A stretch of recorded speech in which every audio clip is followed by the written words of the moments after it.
오늘은 열왕기하 19장의 말씀을 보도록 하겠습니다. 이 19장의 내용은 남유다의 13대 왕이었던 히스기야 왕 시대에 북쪽에 있던 이 아수르의 침공을 기록한 사건인데요. 남유다도 북이스라엘처럼 이제 풍전등화 앞에 놓이게 된 것입니다. 특별히 이 히스기야 왕은 남북의 왕의 통틀어서 하나님 앞에 정직히 행한 왕으로서 하나님 보시기에 선한 왕으로 평가되는 사람이었습니다. 뿐만 아니라 그는 왕이 된 이후에 우상을 척결하고 성전을 정화했을 뿐만 아니라 또 하나님을 바로 섬길 수 있도록 성전에 기틀을 놓았던 사람입니다. 그러니까 하나님 보시기에도 기뻐할 수 있는 사람이었죠. 그런데 그도 역시 다른 왕들처럼 위기를 당하게 된 것입니다. 우리는 때로는 내가 하나님 앞에 바르게 살면 나는 위기를 당하지 않겠지. 내가 올바르게 살면 나는 고난이 없겠지. 그런 생각을 합니다.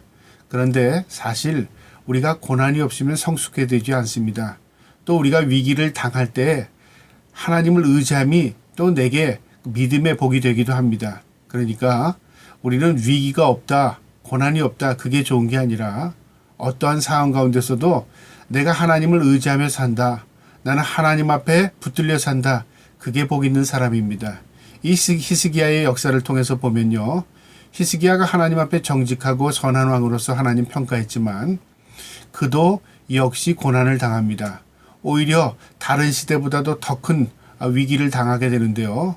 그 위기가 중요한 게 아니라 그 위기 안에 어떻게 하나님이 역사하는가를 이 말씀을 통해서 보게 됩니다. 이 19장을 통해서 그 살아계신 하나님께서 오늘날도 저와 여러분과 함께 이 삶 가운데서 역사의 주관자가 되시는 그 하나님의 역사가 나타날 수 있기를 간절히 바라는 마음으로 이 말씀을 보도록 하겠습니다. 19장 1절에 보면 히스기야 왕이 듣고 그 옷을 찢고 굵은 배를 두르고 여호와의 전에 들어가서 히스기야가 지금 어떤 상황이냐면 아수르의 왕의 명령을 받은 장군 랍사게가 이 예루살렘 성을 군대로 포위한 겁니다. 그리고 항복을 촉구하고 있고요. 뿐만 아니라 이 아람어로 하는 게 아니라 유대 말로, 그러니까 이스라엘 사람들이 다 알아들을 말로요.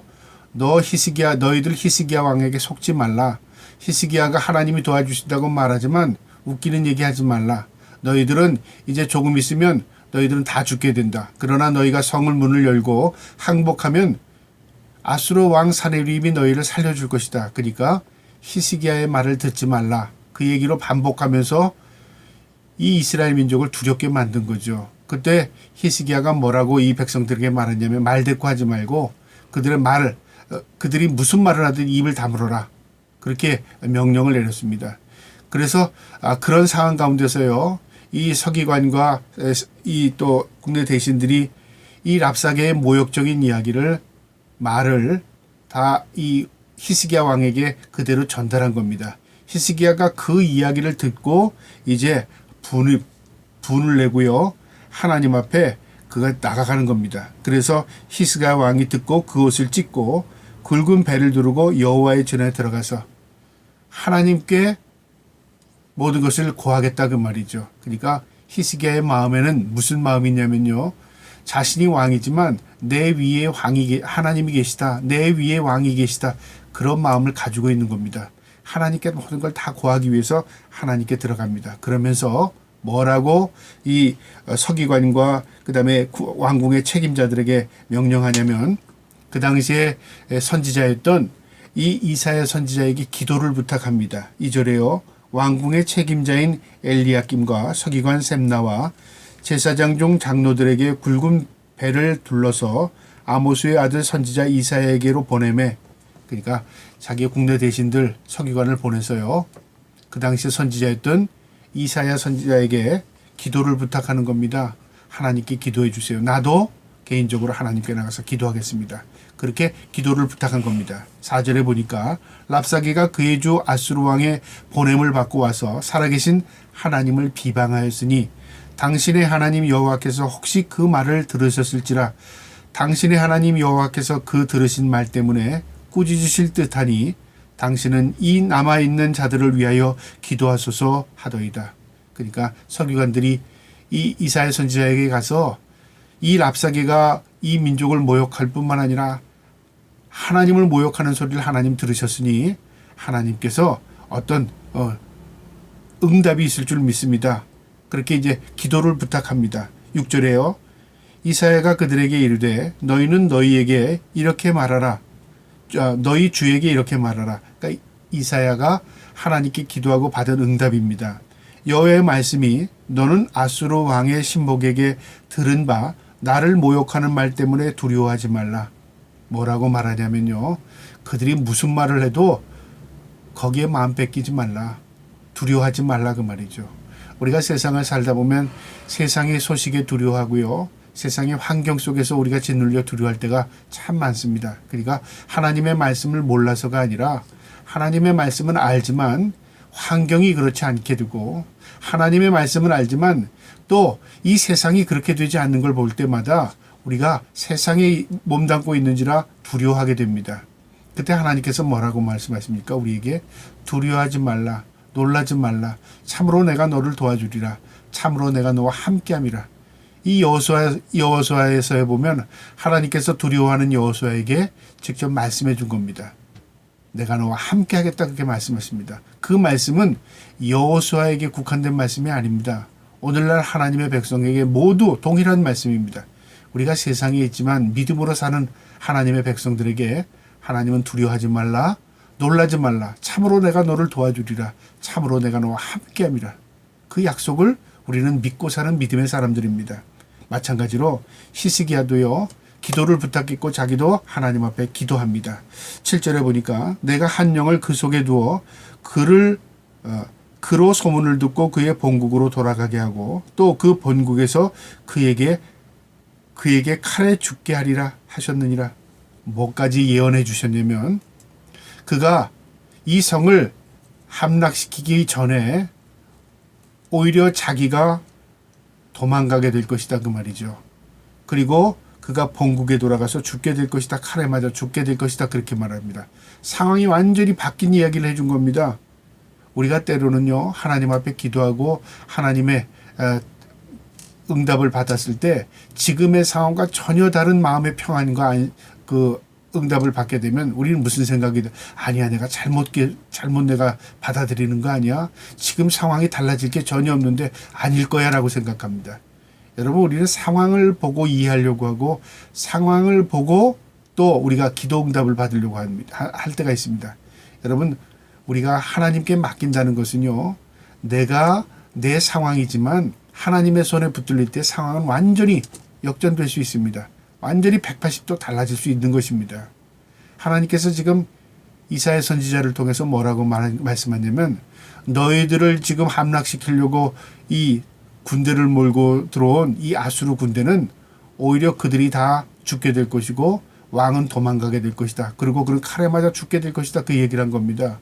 그 응답을 줬어요. 자, 그런데 상황이 달라진 게 아니라요.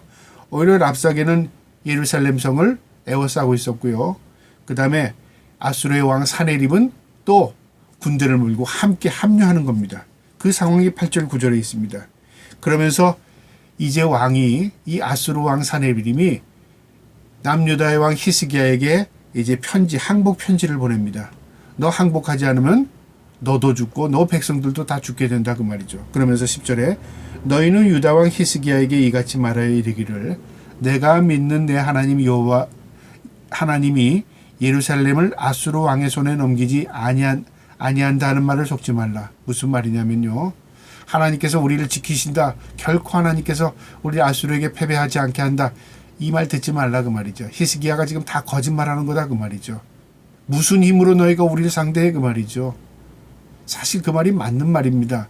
힘으로 상대할 수 있는 지금 규모가 아닙니다. 그런데 이 히스기야는 그 힘을 보고 지금 이야기한 게 아니라 하나님이 우리를 지켜주실 것이다. 하나님이 우리를 붙들어 주실 것이다. 이게 믿음입니다. 상황을 보고 믿는 것은 믿음이 아니고요. 상황이 어떠하든 하나님의 신실하심을 보고 믿는 것, 그거 믿음입니다. 하나님은 신실하신 분입니다. 하나님은 결코 하나님의 백성을 이 땅에서 모욕당하게 하지 않습니다. 결코 우리를 망하게 하지 않습니다. 11절에요.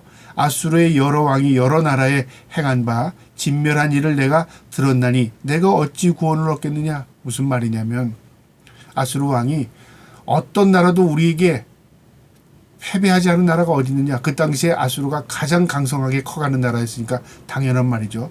어떤 나라도 우리에게 항복하지 않은 나라 없다 그 말이죠. 너희가 하물며 그 나라들보다 못한 너희가 우리를 당해낼 수 있겠느냐 그 말이죠. 항복하는 길만 살 길이다 그 말이죠. 자, 그런데 히스기야가 어떻게 하냐 하면 14절에 히스기야가 사자의 손에서 편지를 받아보고 여호와의 전에 올라가서 히스기야가 그 편지를 여호와 앞에 펴놓고 그 협박 편지를 하나님 앞에 전에 올라가서 하나님 앞에 펼치는 겁니다. 마치 어린아이가 엄마 제가 나를 때리려고 해 하는 것처럼요. 히스기야 왕이 하나님 앞에 가서 지금 아수르의 왕 사느림이 나를 이렇게 모독하고 하나님을 모독합니다. 하나님의 백성을 모독합니다. 그 말이죠. 그럼 간절히 통회하면 기도하는 겁니다. 15절에 그 앞에서 히스기야가 기도하여 이르되 그룹들 위에 계신 이스라엘의 하나님 여호와여 주는 천하 만국의 홀로 하나님이시라. 주께서 천지를 만드셨나이다.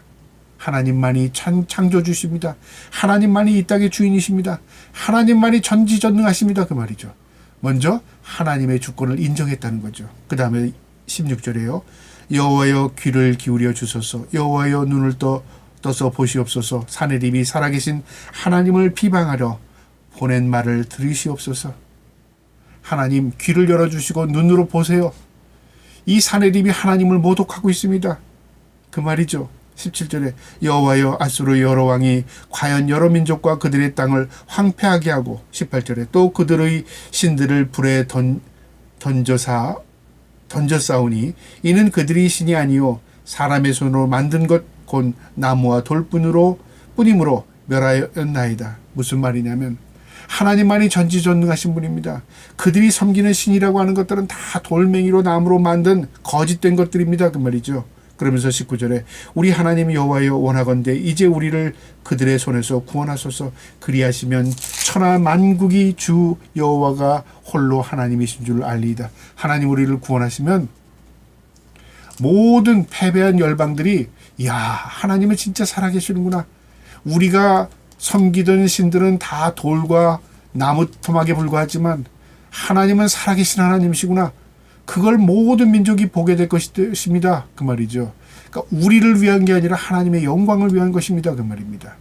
우리가 기도할 때 하나님 이거 다 내 관점에서 보게 되면 우리 하나님의 뜻과 별개의 기도를 할 때가 있습니다. 그런데요, 하나님의 관점에서 우리가 기도하게 되면 기도가 달라집니다. 하나님의 영광을 위해서 이렇게 해주세요. 하나님, 이것은 하나님의 영광이 될 줄 나는 믿습니다. 하나님께 초점을 맞추고 기도하게 되면요, 때로는 우리의 기도가 달라지기도 합니다. 아, 내가 잘못 구한 게 있었구나. 내가 때로는 내 욕심을 구하려고 한 게 있었구나.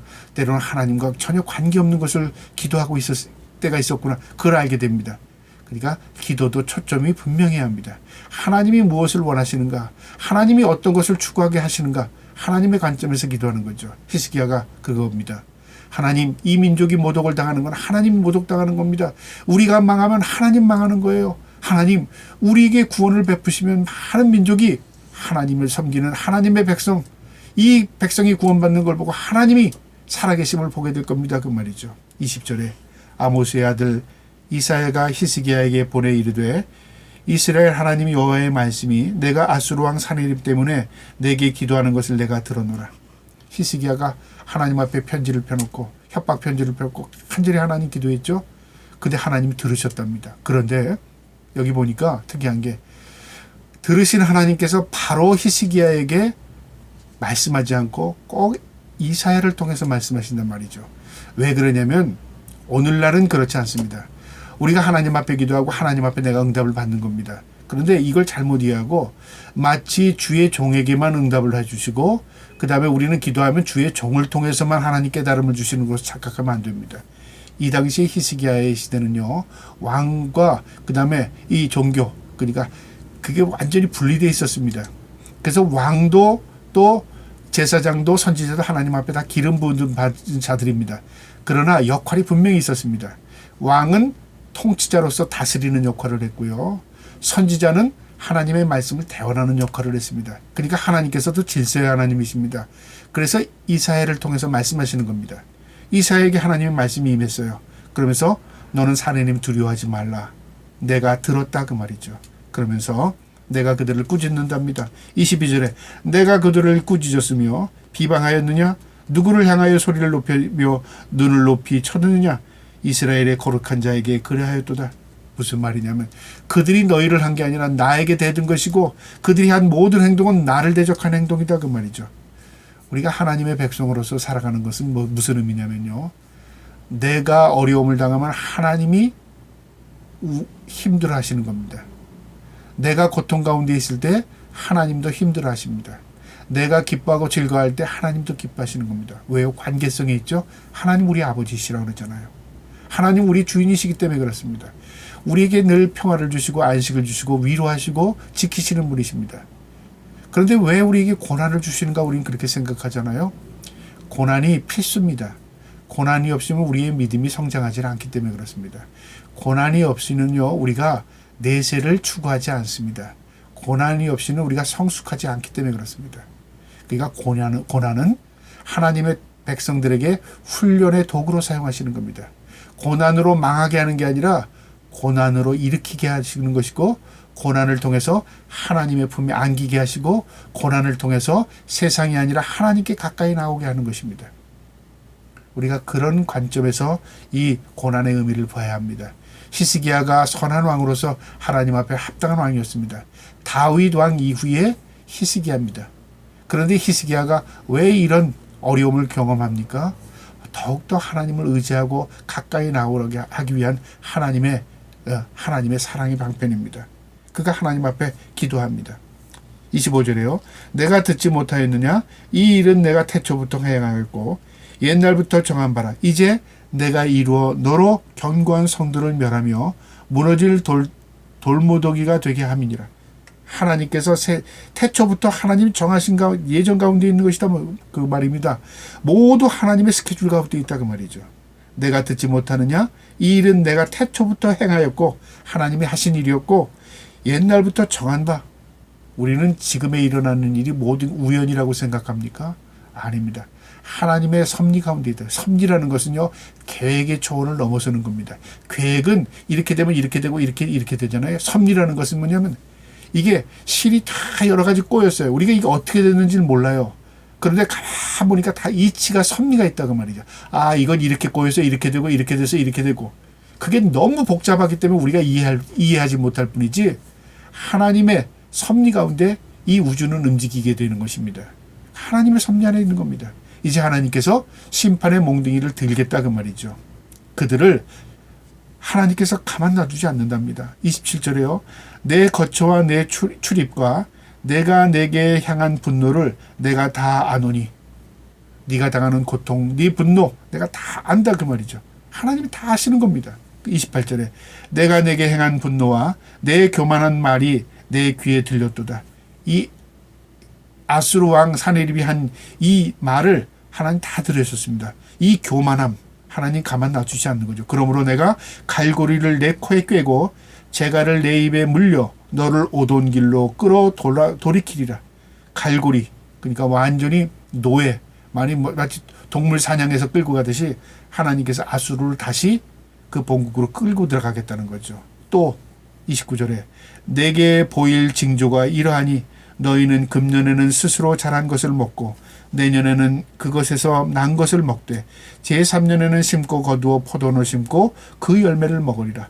그 다음에 이 이사야를 통해서 하나님 주신 말씀은 히스기야에게는 뭐라고 말하냐면 내가 너에겐 징조를 보이겠다는 거죠.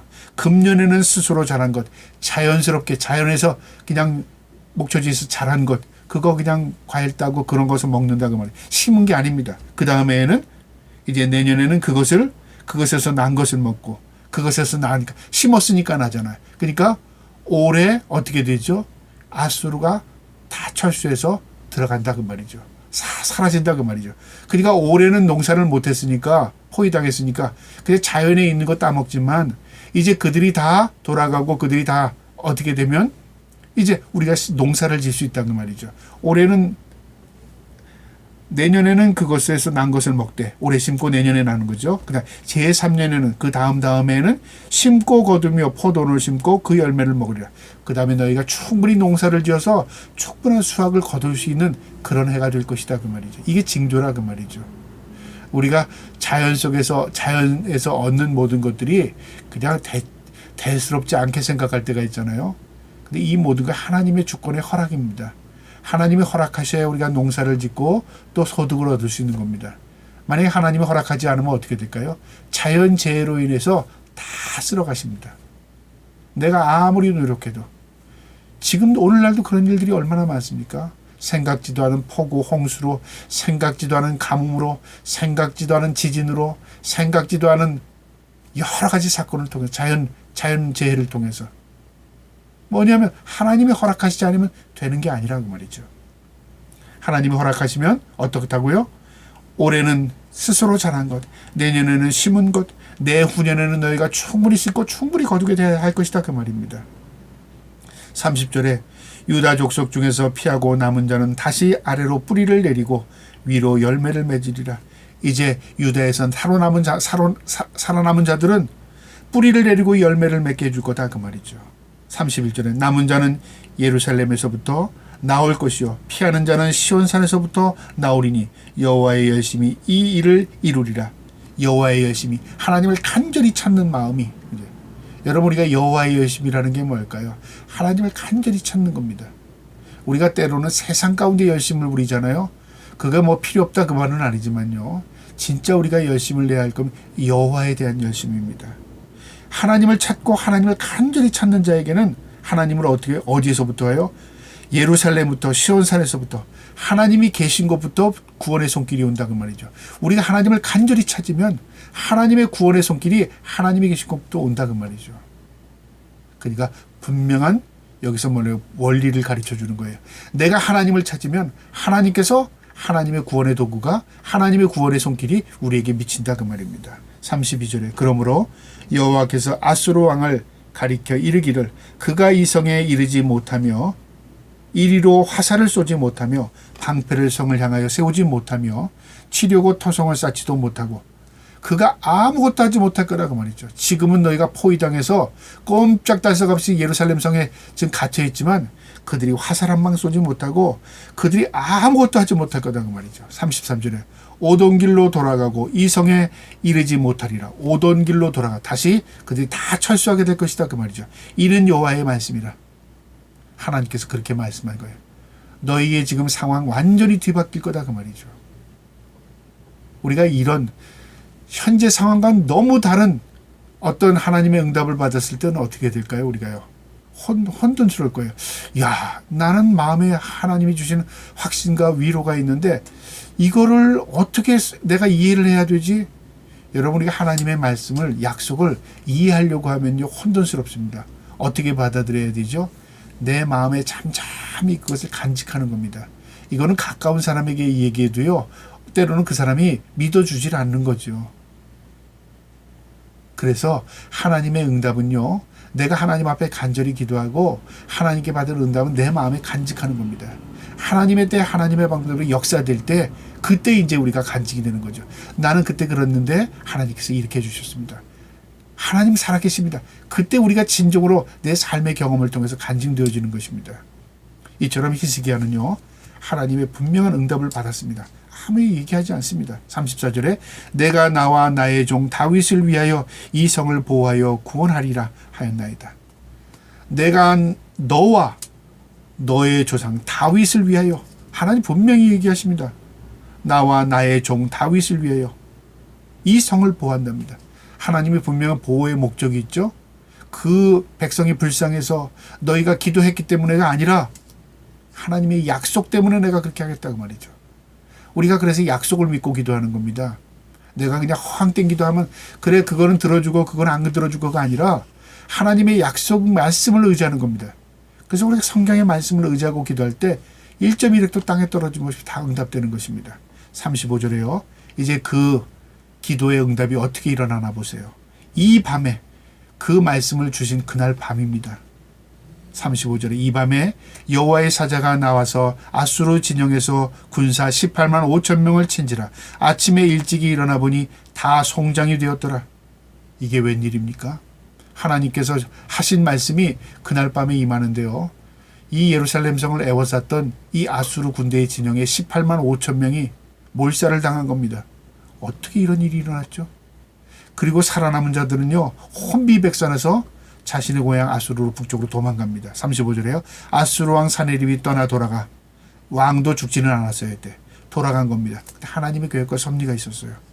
이 왕은 살아남아서 혼비백산해서 돌아간 겁니다. 니누에 거주하니 돌아가서 그게 끝나서 살았다가 아닙니다. 또 어떤 일이 벌어지냐면 37절에 그가 그의 신 니스루그의 신전에서 경배할 때 그들이 섬기던 그 독수리 신 앞에서 그들이 기도할 때에 제사를 드릴 때 아드람멜렉과 사라셀이 그를 칼로 쳐 죽이고 아드람멜렉과 사라셀이 누군지 아십니까? 바로 아수르 왕 사네립의 아들들입니다. 그가 신전에서 제사를 드리고 그 제단 앞에서 머리 숙이고 있을 때 그들의 아들이 그 아버지 왕을 죽인 겁니다. 아라랏 땅으로 그들이 도망하며 죽이고 살기 위해서 도망했죠. 그 아들 가운데 한 사람, 그 아들 에살 하돗이 대신하여 왕이 되니라. 다른 아들이 왕이 된 겁니다. 그러니까 이건 뭐냐면 아들이 아버지를 죽이고 반란을 일으킨 거죠. 그리고 도망했어요. 그리고 다른 아들이 그 대를 이어서 왕이 된 겁니다. 하나님의 말씀에 1.1획도 땅에 떨어짐 없었죠. 하나님 뭐라고 말씀하셨습니까? 하나님 분명히 말씀하셨어요. 19장 7절에 내가 한 영을 그 속에 두어 그로 소문을 듣고 그의 본국으로 돌아가게 하고 또 그의 본국에서 그에게 칼에 죽게 하리라.